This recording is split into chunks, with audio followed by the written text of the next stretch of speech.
Welcome to the DEC4 podcast. You can access episodes, companion articles, research notes and links, as well as information about our contributors and supporters at dec4podcast.com. Hope you enjoy the program.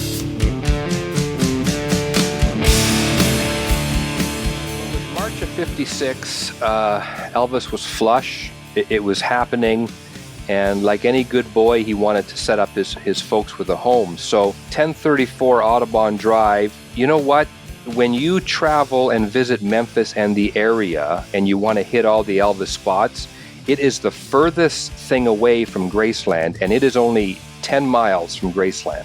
It's no time and you're there, but you also, that affords you a chance to see the area. I mean, you're not going to see what it was like in the 50s or 60s, but you're going to get a sense of the city just by driving from one of Elvis's homes to the other. So 1034, I looked it up. They bought it for $40,000 in March of 56. It's in a very, well, I don't want to say plain, it's just in a common, regular type neighborhood, but also depending on where you're traveling from, it's just fascinating to see a street, to see a neighborhood in Memphis, and just to get a sense of what it's like there. It's an interesting little sidebar to your trip. So again, you're trying to reconcile this thing when you're standing out on the road with the pictures you've seen, and it's funny because I feel like I've seen this place before. That feeling you get, and of course you have. And I'm always looking around thinking, neighbors looking at me and thinking, here's another couple of clowns coming to see this home.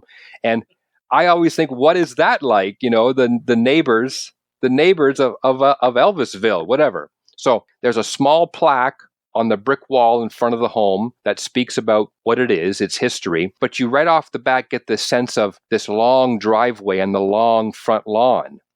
And you remember the stories you've read about once the kids realized he lived there, they would hang out and Gladys would even entertain them in the house. And it was such a funny, nice, brief point before the guy could no longer live a normal life. But it's an interesting home to see. It's a nice, quaint home, really tall trees, a long front lawn. So they lived there for about a year. And then, like you say, Mike Curb, a guy I profiled on my website, he purchased the home on eBay, of all places. And he's a music guy. He's a music mogul. I mean, he was running record labels when he was 20, 21 years old. So he's been in the business since the 60s. But good for him. He bought it specifically for use.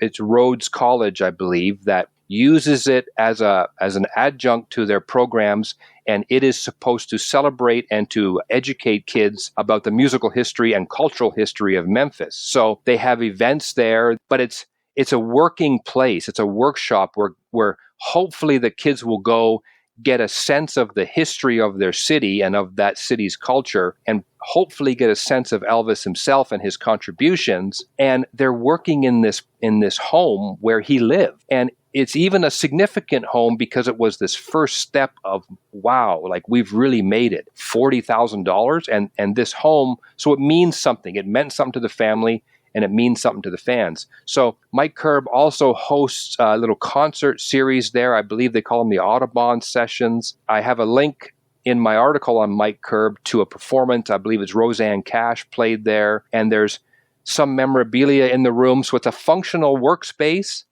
And it's also like a bit of a concert venue. So good for Mike Curb. He still runs labels out of Nashville, and he's bought this and provided it to the college, and they use it. And it took us a couple of trips to Memphis to realize, I said to my family, what is wrong with us? Like, it's right there. We need to start. Because I think maybe the first time you're visiting, you're tentative and you're worried and I'm going to get lost. Last thing you want to do is get lost in some Southern American city where you're not from the area. So once we, got the maps out and figured out where it was a wonderful addition to our trip. And it's highly recommended mainly because it's right there. It's only 10 miles away, and you get a sense of a Memphis neighborhood.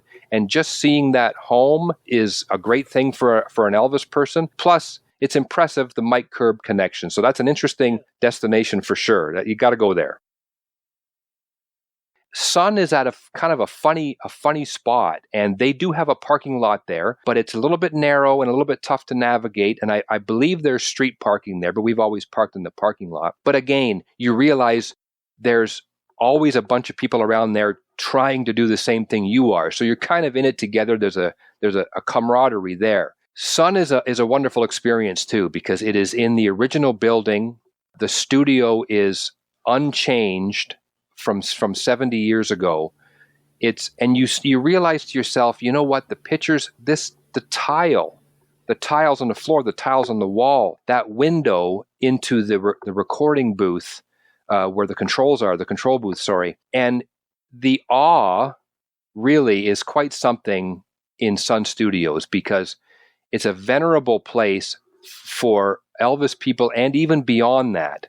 And they have a wonderful tour there. There's always a real rockabilly looking guy or girl that provides a really good tour that gives you a lot of good skinny. When you're in the recording space, there's an X on the floor where Elvis stood to record. There's a microphone that they have there that Elvis didn't use to record, and it might not even be from the 50s, but it is a vintage microphone that was used in the past to record at Sun Studio. So people are lining up to have their picture taken with this microphone, which is fun, which I've done, which is a little bit awkward because everybody's kind of looking at you and waiting, and you're even a bit emotional or you want to cradle the thing, but you can get your picture taken there. And then when they shepherd you upstairs, again, it's fascinating because it is almost like not conducive to a tour, because it is what it is. It's a small building, small stairways, but they take tours every so often, every half hour or whatever, I'm not sure. And it's, of course, a limited number of people because of the size of the place. Upstairs is great. Lots of memorabilia,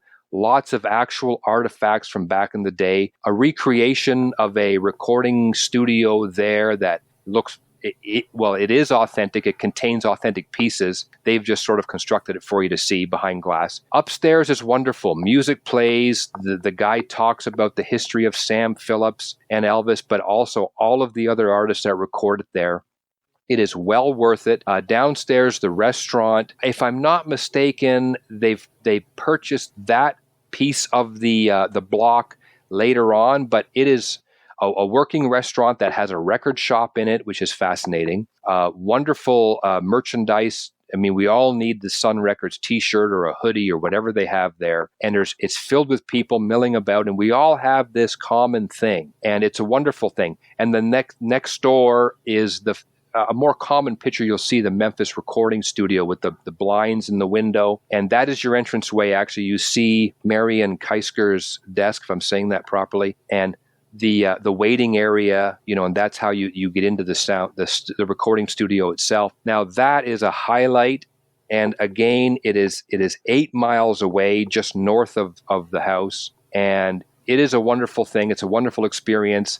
Now, if they do it right, which of course is the bonus. I would go there no matter what. They do it right. It's a great tour. It's informative. They play music. The gift shop, definitely. It's the one place maybe that parking and navigating, you have to keep your eyes open and your head up, but it's essential.